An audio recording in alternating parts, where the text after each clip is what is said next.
Hello বন্ধুরা, আমি প্রীতি। তো আজকে আপনাদের সামনে আবার একটি মুভি এক্সপ্লেন নিয়ে আসলাম। আশা করছি গল্পটি ভালো লাগবে। তো চলুন লাস্ট অবধি গল্পটি দেখতে থাকুন আর কমেন্ট করে জানাবেন যে কেমন লাগলো এই মুভিটি। আর চ্যানেলে নতুন হলে চ্যানেলটিকে একটু সাবস্ক্রাইব করে দেবেন আরও নতুন নতুন ভিডিও পাওয়ার জন্য। তো চলুন গল্পটি শুরু করা যাক। এই মুভিটির নাম ছিল বেড, যেটি কিনা 2012 সালে রিলিজ করা হয়। গল্পের শুরুতেই আমরা একটি সমুদ্রের কিনারা দেখতে পাই এবং সেখানে একটি গাড়ির মধ্যে একটি ছেলে ছিল যার নাম ছিল জোশ, এবং জোশের সাথে তার বন্ধু দেখা করতে আসে। আসলে তারা দুজনে ছিল লাইফগার্ড এবং তারা সেখানে লাইফগার্ডের চাকরি করত।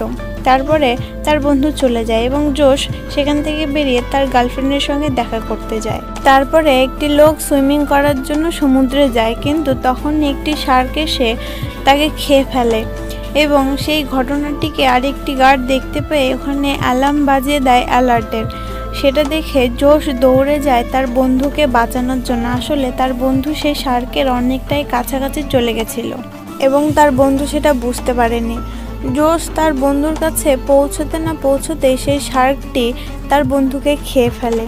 তারপরে 1 বছর পরের সিন দেখানো হয়, যেখানে কিনা জোশ এখনও হতাশ ছিল সেই 1 বছর আগে ঘটে যাওয়া ঘটনাটি নিয়ে, এবং সে টিভিতে নিউজ দেখে যে সমুদ্রের কাছে কাউকে যেতে দেবে না, কারণ সেখানে অনেকগুলি শার্ক বেশি হয়ে গেছে। তারপরে জোশ তার নিজের কাছে যায়। সে একটি মলে কাজ করতো এবং সেটি সমুদ্রের পাশেই ছিল।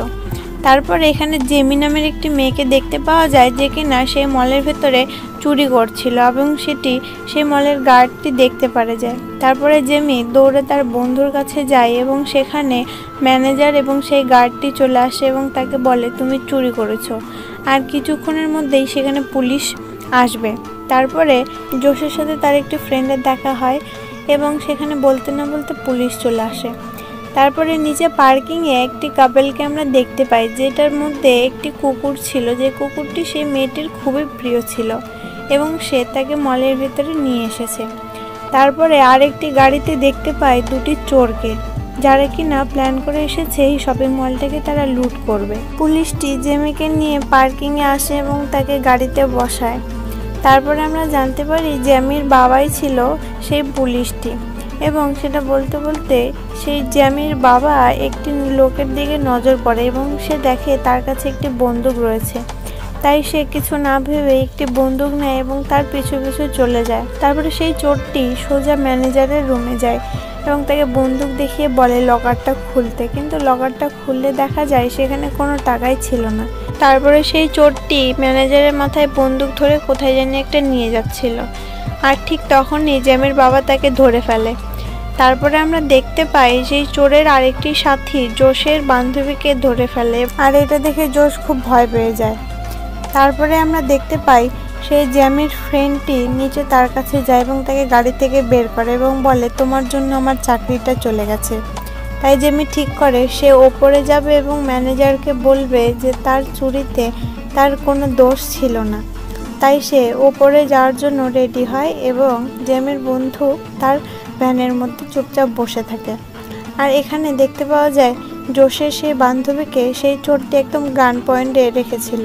তারপরেই হঠাৎ করে সমুদ্রের জল উপচে পড়ে এবং গোটা শহরকে ডুবিয়ে দেয় এবং যত কিছু ছিল সবগুলোকে তছনছ করে দিতে থাকে। এমনকি সেই শপিং মলের ভেতরেও জল চলে আসে। তারপরে আমরা জোশকে দেখতে পাই এবং চোরটি একটি উঁচু জায়গার উপরে বসে পড়ে।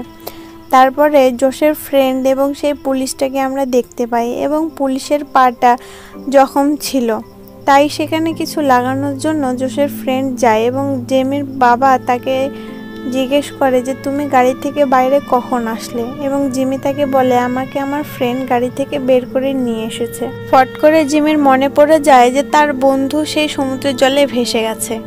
তারপরে গার্ড এবং ম্যানেজার সেই সেলফগুলোর উপর উঠে যায়। তখন জিমি দেখে তার এক্স বান্ধবীও সেই জলের মধ্যেই ছিল। তখন সে তাকে সেলফের উপর তুলে নেয়। তারপরে সেই কাপল দুটোকে দেখানো হয় যারা ভাবছিল এখান থেকে কিভাবে বাঁচবে। তারপরে জিমির ফ্রেন্ড একটি ধারালো অস্ত্র দিয়ে তার ভ্যানের কাঁচকে ভেঙে দেয় এবং সেখান থেকে বেরিয়ে আসে। তারপরে জোশের ফ্রেন্ড সে আরেকটি চোরকেও সেই সেলফের উপরে চড়িয়ে দেয়। এখন যতগুলো জীবিত মানুষ ছিল তারা সবাই সেই সেলফের উপরেই দাঁড়িয়ে ছিল এবং তারা বুঝতে পারছিল ধীরে ধীরে সেই জলটা বাড়ছে এবং দ্বিতীয়বার ভূমিকম্প আসতে পারে। তাই জন্য দুজন গিয়ে সেই মলের দরজাটা খোলার চেষ্টা করছিল। তাদের চেষ্টা ছিল যে করেই হোক একটি খোলা রাস্তা বের করতেই হবে যেটাতে তারা বাইরে যেতে পারবে। তখনই জোশ কিছু বিপদের আশঙ্কা পায় এবং সকলকে বলে উপরে চলে আসতে, কারণ তার মনে হচ্ছিল জলের মধ্যে কোনো একটা বিপদ আছে। আর দেখতে দেখতে একটি বড় শার্ক এসে সেই গার্ডকে খেয়ে ফেলে এবং তখন তারা সকলে জেনে যায় যে এই জলের মধ্যে একটি শার্ক রয়েছে। তারপরে জোশ সেই শার্কটিকে দেখে এবং সবাইকে বলে যে এটা কমসে কম 12 ফিট লম্বা। তারপরে আমরা দেখতে পাই সেই কাপলের কাছেও একটি শার্ক গেছে এবং সে তাদের গাড়ির দরজায়ও হামলা করে দিচ্ছে। এরপরে আমরা দেখতে পাই সেই শার্কটি সেলফের চক্কর কাটতে থাকে। তখন জিমি বলে এ আমাদের চক্কর কাটছে কেন? তখন জোশের একটি ফ্রেন্ড বলে ওই দেখছে যে একসাথে আমাদের কতজনকে ওই খেতে পারবে। এবং তখনই ভূমিকম্পের একটি ঝটকা আসে আর একটি কারেন্টের তার সেখানে ছিঁড়ে গিয়ে ঝুলে যায়। তখন জোশের সেই ফ্রেন্ডটি বলে এই তারটি যদি জলে একবার স্পর্শ করে তাহলে আমরা সকলেই মরে যাব। তখন জোশ বলে যে আমি মেন সুইচটা বন্ধ করার চেষ্টা করছি। তখন তার গার্লফ্রেন্ড বলে যে তুমি কি পাগল হয়ে গেছো? তুমি যদি এখন যাও তাহলে সেই শার্কটি তোমাকে খেয়ে ফেলবে। তখন তার বন্ধু একটি আইডিয়া বের করে এবং সেখানকার থাকা সামগ্রী দিয়ে সে একটি ড্রেস বানায় এবং সে বলে যে এটাতে আমার সেই শার্কটি কোনো ক্ষতি করতে পারবে না। তারপরে সে জলে ঝাঁপ দিয়ে দেয় এবং সেই শার্কটি তার কাছে আসলেও তার কোনো ক্ষতি করতে পারে না। এবং দেখা যায় সেই শপিং মলের সমস্ত জিনিসপাতি উল্টোপাল্টা হয়েছিল এবং সেখানে অনেকগুলো জীবজন্তু এবং সাপ পোকামাকড়ও ছিল। তারপরে সে সেখানে পৌঁছাতে তার অক্সিজেনের পাইপটি সেখানে শেষ হয়ে যায়, উল্টো দিকে যেটা জোশ ধরেছিল। তাই সে তার মুখ থেকে সেই পাইপটিকে খুলে দেয় এবং মেইন সুইচটা বন্ধ করতে সফল হয়। তারপরে সে উপরে সাঁতরে আসার চেষ্টা করে, কিন্তু তার বডিতে যে সমস্ত জিনিসপত্র ছিল সেটাতে তার ভারী ওয়েট হওয়ায় সে সেখানেই ডুবে মারা যায়। এদিকে জিমির ফ্রেন্ড সেই কাপলটিকে সাহায্য করছিল এবং সে একটি মাংসের টুকরাকে দেখাচ্ছিল যাতে করে শার্কটি সেই মাংসের টুকরোর দিকে আসে এবং সেই কাপল দুটো গাড়ি থেকে বেরিয়ে আরেকটি গাড়ির উপরে উঠতে পারে। তখনই সেই শার্কটি তাদের দিকে ছুটে আসে এবং সেই লোকটি তার স্ত্রীর পছন্দের কুকুরটাকে তার মুখের সামনে ফেলে দেয় এবং তারা এই যাত্রায় বেঁচে যায়। জোশ এবং চোরটি একটি দড়ি খুঁজে পায় এবং তার সাহায্যে তারা উপরে থাকা জানলাটি দিয়ে বাইরে বেরোনোর চেষ্টা করে। ম্যানেজার বলে যে সবার আগে আমি যাব। সে ওই দড়ির সাহায্যে উপরে উঠতে গেলে নিচে জলের মধ্যে ঝুলে থাকে এবং সেই শার্কটি এসে তাকে খেয়ে ফেলে। তারপরে আমরা জিমির ফ্রেন্ডকে দেখতে পাই এবং সে জলে পড়ে যায়। তখনই শার্কটি তাকে তাড়া করে এবং সে কোনো রকমভাবে সেই লোকগুলোর কাছে পৌঁছায়। তারপরে সেই ছেলেটি তাকে উঠাতে গেলে সে নিজেই জলে পড়ে যায় এবং সেই শার্কটি তাকে খেয়ে ফেলে। অপরদিকে দেখা যায় সেই চোরটি একটি হুকের সাহায্যে সেই শার্কের শিকার করার প্ল্যান করে, আর সেই হুকটি ছিল সেলফ থেকে কিছুটা দূরে। তখন জিমির বাবা বলে আমি সেই হুকটি নিয়ে আসব। তখন তাকে সবাই বোঝাতে থাকে যে তোমার পায়ে এমনিই চোট লেগেছে, তুমি এরপরে জলে গেলে সেই শার্কটি তোমার পায়ের রক্তের স্মেল নিয়ে তোমাকে খেয়ে ফেলবে। কিন্তু সে কারোর কথাই শোনে না।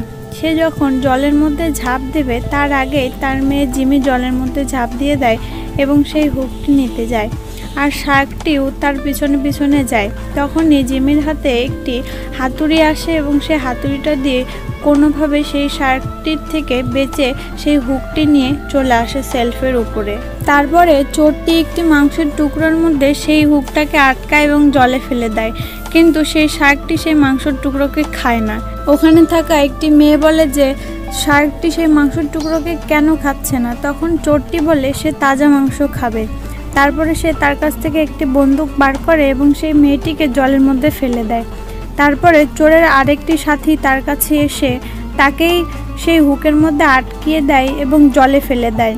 তারপরে সেই মেয়েটিকে সেই জল থেকে তুলে নেয় এবং সেই শার্কটি তাকে খেয়ে ফেলে এবং তাদের ট্র্যাপের মধ্যে আটকে যায়। তারপরে আমাদেরকে নিচের ফ্লোরের সিন দেখানো হয়, যেখানে সেই কাপলটির মধ্যে মেয়েটি বেঁচে ছিল এবং জেমির ফ্রেন্ড।